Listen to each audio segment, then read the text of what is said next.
d'abord voir Jean-Christophe Couvi qui est avec nous depuis qu'on l'a présenté au début de cette émission. Jean-Christophe Couvi, effectivement, sur cette précision, vous n'êtes pas en France qui laisse supposer que la France laisse faire là où, attention, si on est en Grèce, il faut bien se comporter. Ça aussi, vous le dénoncez. Ça veut dire qu'on a déjà pratiquement abandonné.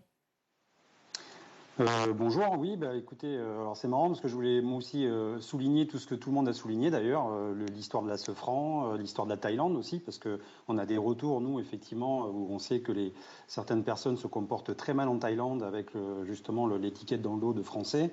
Et donc, ce qui est révélateur, effectivement, c'est qu'en France, on a le droit, entre guillemets, c'est le pays des bisounours, quoi. Il n'y a pas de souci, ils ne sont pas embêtés. Dès lors qu'on passe une frontière, et c'est pareil pour l'Espagne, hein. Moi, je ne sais pas si vous avez vu les collègues de la garde civile, je peux vous dire que quand ils interviennent, ils ne prennent pas de pincettes, hein. J'ai vu, je suis sorti souvent avant d'avoir ma vie de papa, notamment en Espagne sur Benidorm et tout ça. Et quand il y avait effectivement quelques petits racailles qui arrivaient devant les boîtes de nuit ou ailleurs, je peux vous dire qu'ils prenaient des grosses taloches et ça ne mouftait pas. Alors, je ne dis pas que c'est la solution à tout prix, n'empêche qu'à un moment donné, on a un déficit d'autorité. Et c'est vrai qu'on a un peu muselé et castré les policiers français, où dès lors qu'on intervient, de toute façon, on est filmé systématiquement maintenant, on est montré du doigt et systématiquement, on a une épée de Damoclès. Dans d'autres pays, je pense qu'effectivement, il n'y a pas j'allais dire, cette suspicion toujours du policier français. Notamment d'autres pays, même du Maghreb, hein, des policiers, des collègues policiers du Maghreb nous disent, dis donc, ici, c'est pas la France, hein. Nous, on est beaucoup plus sévère avec nos clients. Voilà.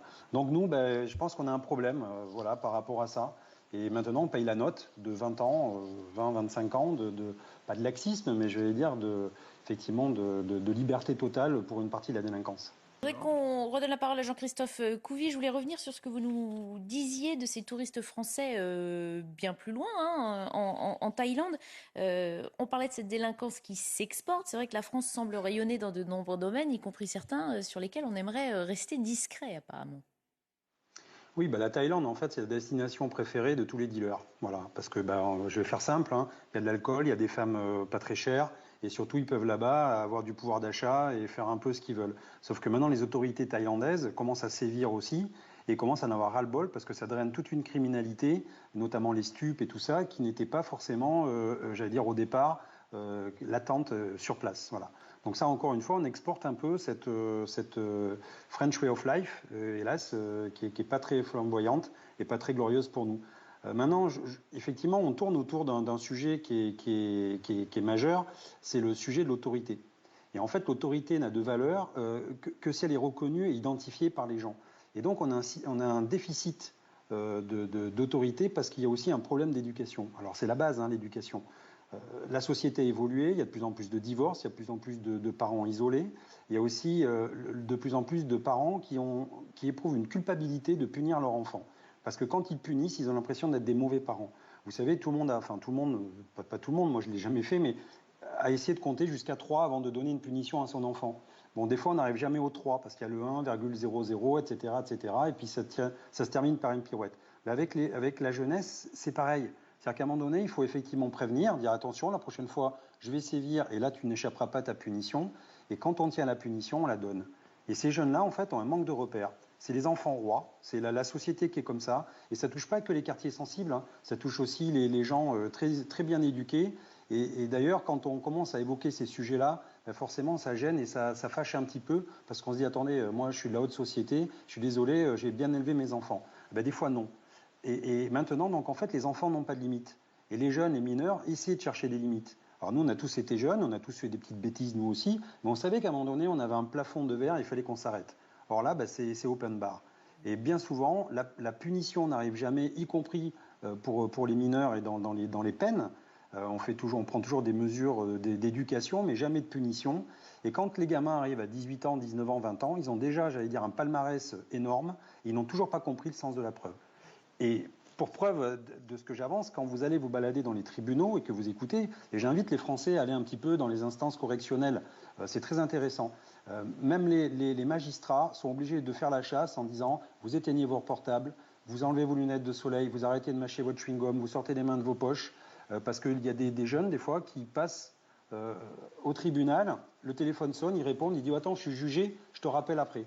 Donc vous voyez, ils n'imaginent même pas, ils savent même pas où ils Tous sont. les paravents Et quand ils d'éducation ont sauté, hein, que ce soit la famille, Ah ben tout a l'école. sauté puisqu'il n'y a plus de repères. Et donc dès qu'ils sortent, dès qu'ils ont pris du sursis, parce que souvent c'est comme ça, ils prennent du sursis, ils arrivent dans la salle des pas perdus. Et là on voit d'ailleurs, il y a la famille, les copains, la poussette, les gamins, tout le monde attend. Alors. Et ils ont pris du sursis, ils disent, bah non c'est bon, j'ai rien pris, j'ai rien.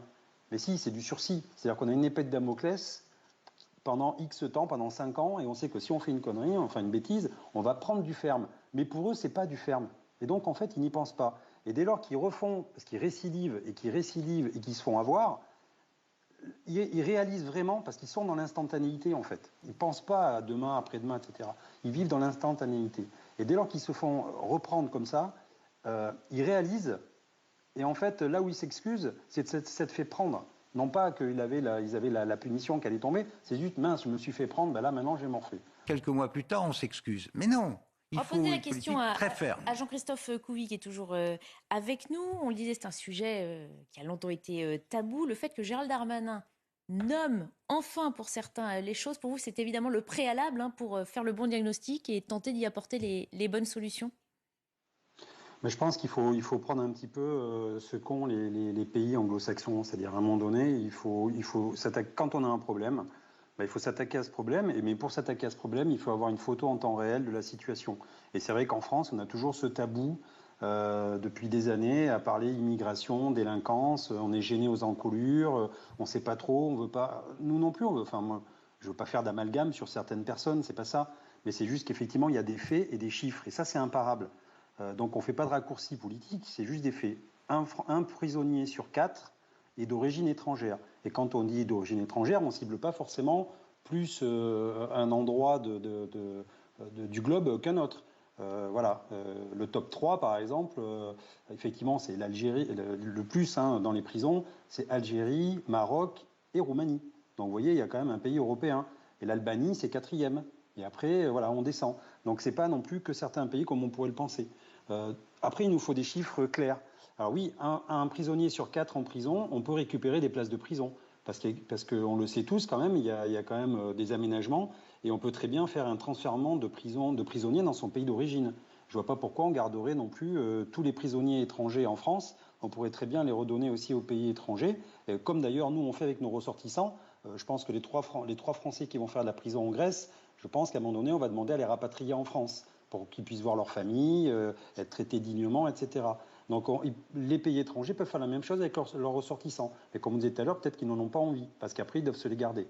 Donc ça, déjà, il y a le transfèrement. Et après, il y a la libération-expulsion. C'est-à-dire qu'on peut aussi très bien dire, voilà, vous faites la moitié de votre peine, en revanche, à la moitié de la peine, on vous expulse dans votre pays d'origine. En gros, on vous fait cadeau de la deuxième partie de votre peine. Mais on vous paye le voyage, au revoir et vous ne revenez plus. Il faut que ce soit suivi d'une interdiction judiciaire du territoire. Parce que sinon, si on expulse les gens qui ont commis des délits et des fois des crimes, et que derrière on ne leur donne pas une interdiction du territoire, qu'est-ce qu'ils font? Ils repartent chez eux parce qu'on les expulse, et le lendemain, ils reprennent un bus pour revenir. Voilà. Donc en fait, ça ne sert à rien. Attends, je voulais poser la question à Jean-Christophe Couvi sur ce qui vient de se passer à Marseille. Vous avez entendu ce qui vient de se dire sur ce plateau. Qu'en pensez-vous? Ben, j'en pense que malheureusement, cette personne a fait, j'allais dire, a rencontré la loi universelle la plus ancienne de cause à effet. Voilà, on a beau dire, répéter que c'est aussi le rodéo pour protéger les gens avant tout qui sont sur les motos, qui ne fassent pas de bêtises et qui ne mettent pas leur vie en jeu. Je pense que quand certains vendent la bike life avec tout ce côté romanesque, bah, en fait, la bike life et le rodéo, ça tue. Voilà. Et derrière, il n'y avait pas un policier pour le chasser. Hein. Encore une fois, hein, je dis bien à tout le monde, on peut faire des marches blanches. Hein. Il n'y avait pas de policiers, on ne les a pas tamponnés, ils ont fait leurs bêtises tout seuls. Malheureusement pour les parents, effectivement, ils ont que leurs yeux et leurs mouchoirs pour pleurer. Ils ont perdu leur enfant et c'est toujours très, très triste. Maintenant, c'est pour ça qu'on est sans pitié avec ces gens-là, les rodéos. Après, je ne pense pas effectivement que ça calme les jeunes.